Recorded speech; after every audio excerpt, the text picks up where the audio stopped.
Welcome back to KR's Kathamalika.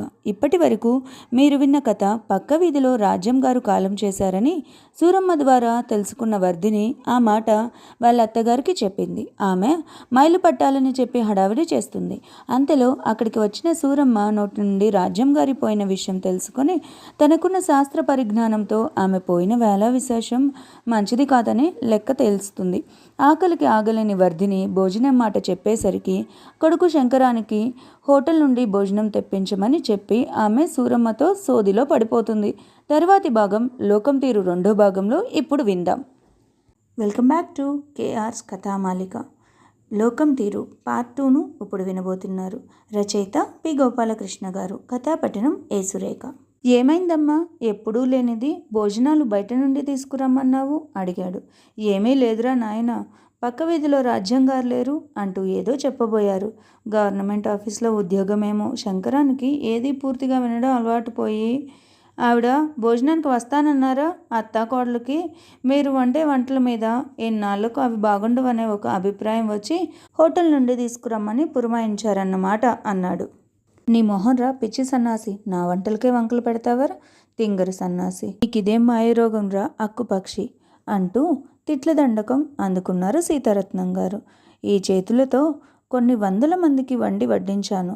మీ నాన్న కూడా నా చేతి వంట తప్ప ఇంకో చోట మెతుకు ముట్టింది లేదు అన్నారు. వర్ధిని కూడా భర్త కామెంట్కి తిరిగి కౌంటర్ వేద్దామనుకున్నది, కానీ అత్తగారి ముందు బాగుండదని ఊరుకుంది. అది కాదండి, పక్క వీధిలో రాజ్యం గారు కాలం చేశారట. మనకి మైలు ఉంటుంది కదా, మీ అమ్మగారు చెప్పారు. అందుకే ఇంట్లోకి వెళ్ళకూడదని మిమ్మల్ని పార్సల్ తెమ్మన్నాను వివరణ ఇచ్చింది వర్ధిని. అయ్యో అవునా, పాపం చాలా మంచావిడ సుమి. ఇంతకీ ఎలా పోయారట పాపం, యాక్సిడెంట్ ఏమైనా అయ్యిందా అడిగాడు. అవును, యాక్సిడెంట్లోనే పోయారు. రోడ్డు మీద లారీ నడుపుతూ ఉంటే వాడెవడో సైకిల్తో అడ్డొచ్చి గుద్దేశాడట. లారీ నడుపుతున్న రాజ్యం గారు అక్కడికక్కడే ప్రాణాలు వదిలేశారట. నీ మొహం మండ, నువ్వు నీ చెత్త డౌట్లు. తింగరు సన్నాసివి కదరా, తిక్క సన్నాసివి. 80 పడిన ఆవిడ ఎలా పోతారు, ఆరోగ్యం బాగోలేదేమో. జడ్డి సన్నాసి, దొరికావురా నాకు అన్నారు సీతారత్నం గారు. అదేంటే అమ్మ, నువ్వు 10 నెలలు మోసి మరీ కన్నానంటావు కదే, ఇప్పుడేంటి దొరికానంటున్నావు అన్నాడు శంకరం. ఊరే నాయన, నీకొద్దన్నో నీ ప్రశ్నలకు వద్దన్నో నన్ను వేధించుకొని తినకురా నాయన. నీ ప్రశ్నలకి జవాబులు చెప్పేలాగా రాజ్యం కంటే నేనే ముందు పోయేలా ఉన్నాను.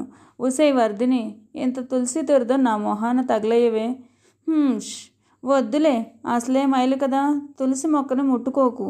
ఆ అత్తగారు మూలుగుతూ భర్తని అలా తిడుతూ ఉంటే వర్ధినికి నవ్వు ఆగడం లేదు. కానీ నవ్వితే మళ్ళీ బాగుండదు. పక్కనే ఉన్న సందులోకి వెళ్ళి నవ్వేసి ఏమీ తెలియనట్లు వచ్చింది. నాకు వాళ్ళతో మన బంధుత్వం గురించి తెలీదండి, అందుకే మీ అమ్మగారు భోజనం తెప్పించమంటే మీకు ఫోన్ చేశాను అంది వర్ధిని.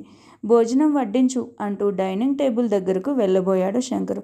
ఒరే తిక్క సన్నాసి, నీకు ఇదేం పోయే కాలంలో ఒక పక్క మైలని చెప్తూ ఉంటే డైనింగ్ టేబుల్ దగ్గర అమరిపోతున్నావు అంటూ కొడుకుని తనకు తోచిన రీతిలో మనసారా ఆశీర్వదించారు సీతారత్నం గారు. అబ్బా, కింద కూర్చోలేనే అమ్మ అంటూనే కింద కూలబడ్డాడు శంకరం. గబగబా భోజనం ముగించేసి, నేను సాయంత్రం తొందరగా వస్తానులే, ఈలోగా మీరు వెళ్ళి రాజ్యం గారిని చూసేసి అక్కడే ఉండండి, నేను పలకరించినట్టు ఉంటుంది అంటూ బైక్ స్టార్ట్ చేసుకొని వెళ్ళిపోయాడు శంకరం. వదిన గారు, నేను బయలుదేరుతున్నా, మీరు వస్తారా అంటూ వీధిలో నిల్చొని కేక పెట్టారు మాణిక్యాంబ గారు. అత్తాకోడళ్ళు కూడా ఇంటికి తాళం పెట్టి బయలుదేరారు. పక్క వీధిలో మలుపు తిరగగానే రాజ్యం గారి ఇల్లు. అప్పటికే ఇంటి ముందు పెద్ద షామియానా వేసి షామియానాలో ఒక 100కి పైగా కుర్చీలు వేశారు. మధ్యలో ఎత్తుగా ఒక స్టేజ్ వేశారు. అందరూ ఆ షామియాలో గ్రూపులుగా కూర్చుని కబుర్లలో ఉన్నారు. కొందరేమో ఫోన్లు చూసుకుంటూ కాలక్షేపం చేస్తూ మధ్యలో వీధి వైపు చూస్తూ ఉన్నారు. ఇంతకీ ఏమైంది రాఘవ, ఎవరో పెద్దాయన అడిగారు రాజ్యం గారి పెద్దబ్బాయిని. మొన్న బాత్రూంలో జారి పడిపోయింది పెద్దనాన్నగారు. తలకి దెబ్బ తగలలేదు, కానీ కాలుకి తగిలినట్లుంటే హాస్పిటల్కి తీసుకెళ్ళాము. ఎక్స్రే తీసి కాలుకి ఏమీ కాలేదు అన్నారు. తర్వాత మరిన్ని టెస్టులు చేస్తామని చెప్పారు. ఏమైందో ఏమో, హఠాత్తుగా అమ్మ మాట్లాడడం మానేసి ఏటో చూసుకుంటూ ఉండిపోయింది. డాక్టర్లు చాలాసేపు హడావిడి చేసి అర్జెంటుగా ఆపరేషన్ చేయాలి, తలకి లోపల దెబ్బ తగిలి నరాలు చిట్లిపోయాయి అన్నారు.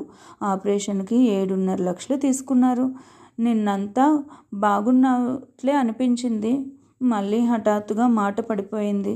కాలు చెయ్యి కదలడం కూడా లేదు. డాక్టర్ని పిలుచుకొని వచ్చి చూశాము. కానీ అప్పటికే ఘోరం జరిగిపోయింది. బ్రెయిన్ డెడ్ అన్నారు. ఇంక కష్టమని తేల్చేశారు డాక్టర్లు.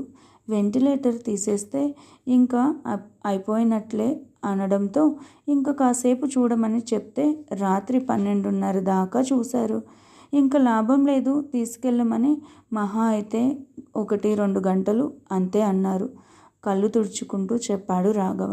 కొందరు పెద్దవాళ్ళు శోకాలు పెట్టడం మొదలుపెట్టారు. చిన్నగా కోని రాగంతో మొదలైన శోకాలు 10 నిమిషాల్లో పూర్తి స్థాయి శృతి అందుకున్నాయి. చాలామంది శోకాలు పెట్టడం మొదలెట్టారు. అందులో సీతారత్నం గారు, మాణిక్యాంబ గారు కూడా ఉన్నారు. ఎంత షామియానాలో కూర్చొని చోద్యం చూస్తున్నట్లు చూస్తుంది సూరమ్మ. అక్కడ వాళ్ళందరినీ అయోమయంగా చూస్తుంది వర్ధిని. అక్కడ తెలిసిన మొహాలేవీ లేకపోవడంతో షామియానాలో ఒక పక్కన కూర్చొని అందరినీ చూస్తుంది. ఒక పక్క టీలు కాఫీలు సర్వ్ చేస్తున్న వాళ్ళు బిజీగా ఉన్నారు. ఇంకో పక్క ఎదురు చూస్తున్న వాళ్ళు ముక్కులు చీదుకుంటూ పైటలకి తుడుచుకుంటూ టీలు కాఫీలు చప్పరిస్తూ రాజ్యంగారి మంచి పనులను కొనియాడుతున్నారు. ఇలా సుమారు రాత్రి 10-10:30 దాకా కొనసాగింది. టైం ఎంత అయ్యిందో కూడా తెలియడం లేదు. ఇంకో పక్క ఐస్ బాక్స్ తెచ్చి అది సరిగా పనిచేస్తుందో లేదో టెస్ట్ చేశారు. బుట్టలతో గులాబీలు, మల్లెలు, రాజ్యం గారికి ఇష్టమైన సంపెంగలు తెచ్చి పెట్టారు. మంచి వాసనతో గుప్పమనిపించే అగరొత్తులు కట్టలు వెలిగించడానికి సిద్ధం చేశారు. కొంతమంది అమ్మాయిలు, అబ్బాయిలు మోడ్రన్ డ్రెస్సులు వేసుకొని అక్కడికి వచ్చి తెలుగు రాని వాళ్ళలాగా ఫోజులు ఇస్తూ కొన్ని అగరొత్తులు వెలిగించి ఇల్లంతా పెట్టారు. కొన్ని షామియాలో కూడా పెట్టారు. చూసావా వర్ధినమ్మ, ఈ జనాలు రాజమ్మ బతికున్నప్పుడు ఒక్కసారి చూసింది లేదు, పలకరించింది లేదు. ఇప్పుడు ఎంత గొప్పగా నాటకాలు ఆడుతున్నారో చూస్తే ఒళ్ళు మండిపోతా ఉంది.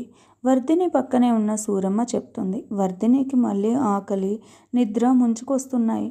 10:30 దాటి 11 అయిపోతుంది. ఎవరైనా ఒకసారి హాస్పిటల్లో ఉన్న వాళ్ళకి ఫోన్ చేయాల్సింది, ఎవరో పెద్దావిడ అన్నారు. ఏడుపుల మధ్యలో కొందరు కూర్చున్న కుర్చీలో కునికిపాట్లు పడుతూ ఉంటే అమ్మాయిలు, అబ్బాయిలు ఒకరినొకరు చూసుకుంటూ జోకులు వేసుకుంటూ చాటింగ్లు చేసుకుంటున్నారు. హాస్పిటల్లో వాళ్ళ ఫోన్లు స్విచ్ ఆఫ్లో ఉన్నాయి. బహుశా ఫార్మాలిటీస్ అవ్వాలేమో, శంకరం అన్నాడు మధ్యలో ఎవరికో ఫోన్ చేసి. 11:30 అయ్యింది. ఇంటికి వెళ్ళిపోదామండి వర్ధిని అడిగింది శంకరానికి. నీకేమైనా మతిపోయిందా? ఇప్పుడో ఇంకో గడియకో శవాన్ని తీసుకొస్తారు. కాసేపు ఉండి వాళ్ళని పలకరించేసి వెళ్దాం అన్నాడు. ఇప్పుడు వచ్చి మనం చేసింది అదే కదండి అడిగింది వర్ధిని. అయినా శవం వచ్చినప్పుడు ఉన్నది వేరు అన్నాడు. ఇంకో పావు గంటకి ఫోన్ వచ్చింది. అందరూ ఒక్కసారిగా ఫోన్ చుట్టూ మూగిపోయారు. హలో అన్నయ్య, నేను రంగాని చెప్పాడు అటువైపు నుండి. ఒరే తమ్ముడు, ఎక్కడున్నారా? మార్చరీ వ్యాన్ దొరకకపోతే అంబులెన్స్లో రావాల్సింది కదరా అంటూ అడిగాడు రాఘవ.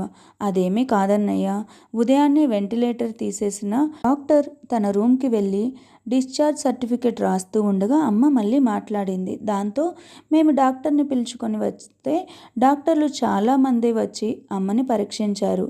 మరేమీ ప్రమాదం లేదని చెప్పి మళ్ళీ ట్రీట్మెంట్ మొదలెట్టారు.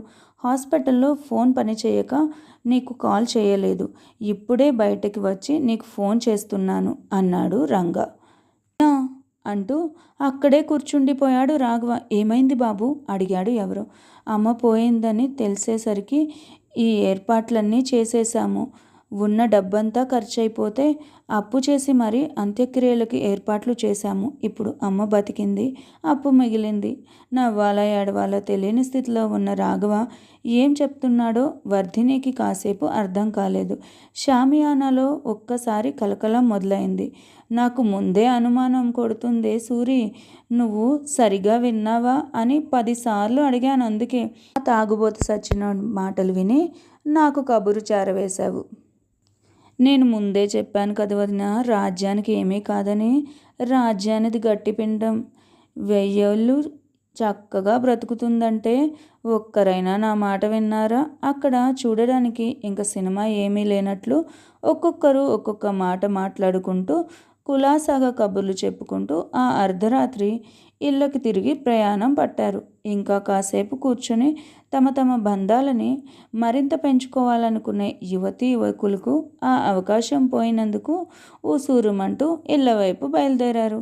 అయ్యా, రోజంతా ఉంచిన షామియానా వాళ్లకు సప్లై కుర్చీలకు డబ్బులివ్వండి చెప్పాడు సూరమ్మ భర్త వీరయ్య.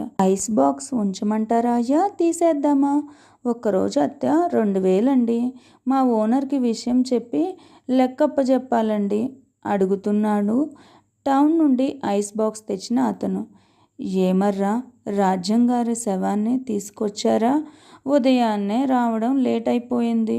ఇప్పుడే బయలుదేరి లాస్ట్ బస్కి వచ్చేశాను అంటూ అప్పుడే అమలాపురం వైపు వెళ్తున్న లాస్ట్ బస్లోంచి దిగిన శాస్త్రి గారు గుమ్మంలోకి అడుగుపెట్టారు. చూసావా వర్ధినమ్మ, రాజ్యమ్మ చచ్చిపోయిన ఎలా విశేషం మంచిది కాదని మీ అత్తగారు ఇప్పటికిప్పుడు మాట తిప్పేసి ఎలా మాట్లాడారో.